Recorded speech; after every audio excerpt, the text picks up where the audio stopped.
Welcome back to the Brand Personalization Video Marketing course. Today is September 5th, 2011.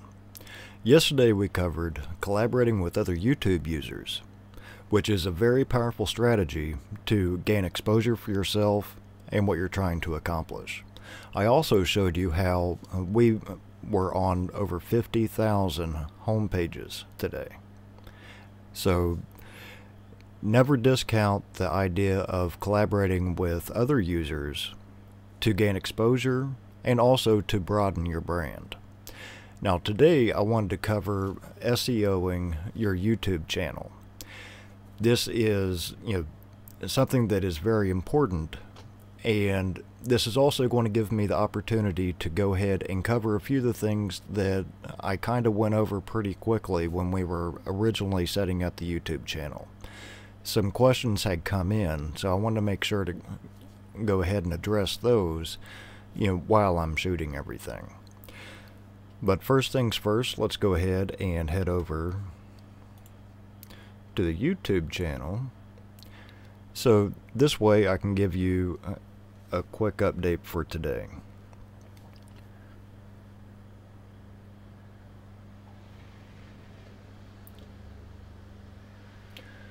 Scrolling down, we have 311 channel views and 699 upload views, which definitely isn't bad. One thing to keep in mind whenever you don't see your views or your numbers going up very quickly, keep in mind that there's usually a delay. The counter update is usually once an hour, every 4 hours, and in some cases every 24 hours, depending on is there an update going on with the counting system. And also you need to keep in mind that channel views and video views are actually counted multiple times, so that can affect the numbers that you see in real time. So in all actuality, we actually have more page views and more video views, but it's usually no more than a day or two behind, so don't get too wrapped up about it. Our subscribers have doubled again, which is awesome, and we have almost 500 friends now, which is awesome. With this many friends, we're able to send messages, let them know whenever we put out some powerful content, and whenever we put out anything, it's going to be on their homepage. So even if we average out 100 new friends a day, you can easily see how we're going to have thousands of friends by the end of this course. So I want to go ahead and get straight into how to SEO your channel. You need to keep everything in mind regarding how things are going to be perceived and how people are going to take your content. And when you're setting everything up, it's very easy to just look at what you see, because that's what's in front of you. The thing that most people have issues with or completely ignore altogether is how everything appears on other websites. So whenever you make changes, make sure to go to Facebook or Twitter or whatever other networks that you're sharing the content on and see how everything appears. Are the titles going to be truncated? Does the description show the words that you want people to see? If you want to put in some extended descriptions and put a lot of powerful content in there, that's great. But the very beginning of each of your videos, or even with your description, you need to make sure that the most important things that you're trying to get across is in the very beginning. So that way, if anything is going to be cut off, at least people get the gist of what you're trying to put out there. So this is true with your channel and also your videos. And many times I'll see a description or a video title that has been cut off, and I have absolutely no idea what it was about.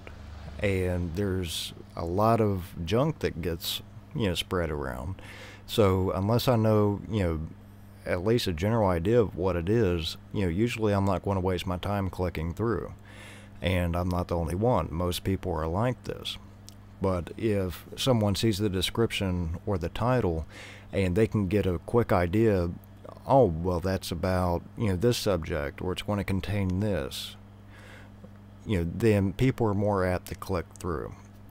And this is very important because you need your view counts to go up in order to start ranking better inside of YouTube and also inside Google itself. And at the end of the day, it is about putting out some awesome content, but if no one ever sees it, it's not going to do you any good. So make sure to keep these things into consideration. Okay, so as far as actually doing some things on your channel, make sure that you have your name and everything filled in, and make sure that it's short and sweet, easy to understand. Don't be spammy. And also the same thing's true with your thumbnails. Sometimes people are very spammy with this, and when I say that, what I mean is there's a tactic that a lot of people have used in the past, and some still are, where they'll use some suggestive pictures, just to get some eyeballs. It may be, the picture of a woman, or I really don't need to give examples. If you've been on YouTube for any longer than an hour, you know exactly what I'm talking about. Some people actually include this in their strategy. And if you're building a brand, I definitely don't recommend it. For the people that are just going for the shock value, or getting click-throughs, based on what their thumbnail is, or what the description is, and then you find that the video or the channel has absolutely nothing to do with that, and you can tell that it was just link bait, then a lot of times people start flaming those channels or the videos. And for some users, they actually welcome that.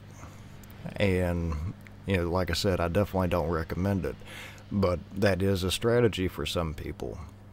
As far as they figure, I don't care what kind of comment it is, as long as I'm getting comments, or at least it's going to spark up some conversation, or help engage people, or attract other people to leave a comment and things like that.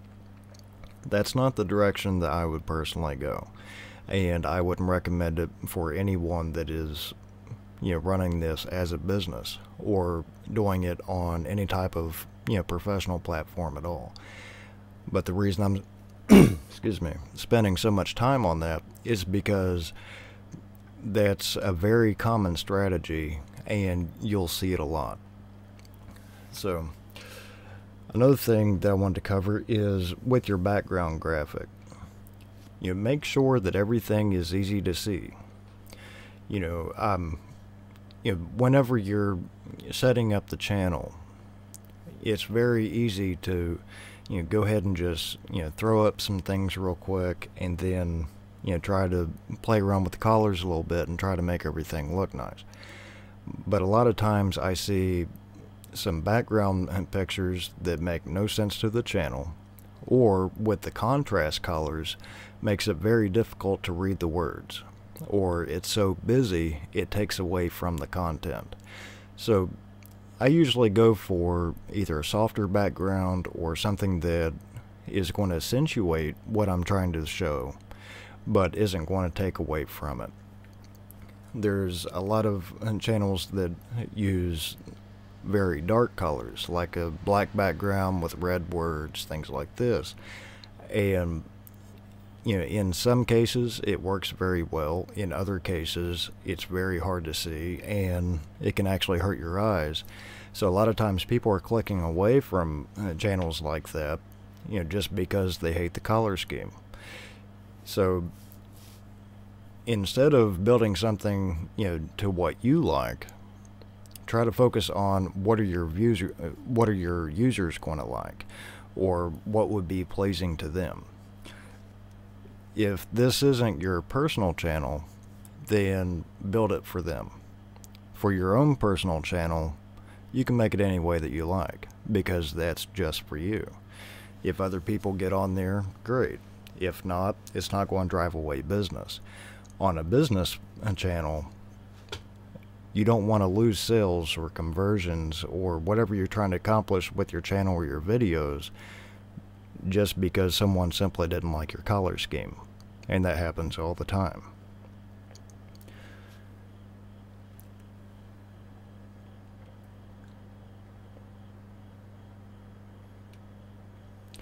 Another thing I wanted to mention is with your channels.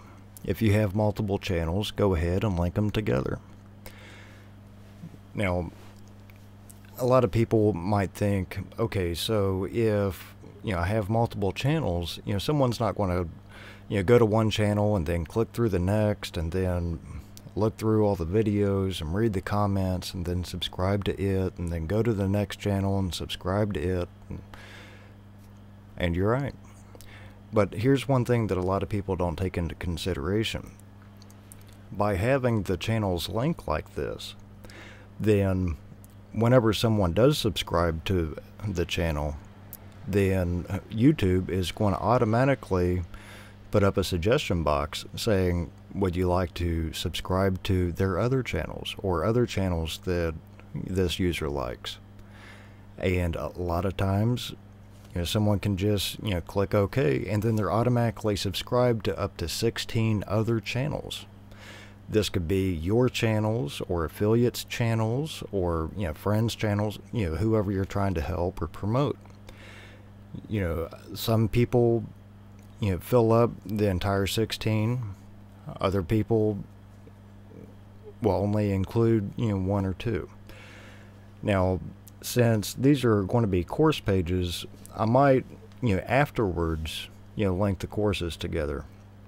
But for now, I mainly just have the main brand personalization channel up because I want people to be able to go straight to the main channel in case they have questions that they want to ask that they don't want to be showcased inside the course.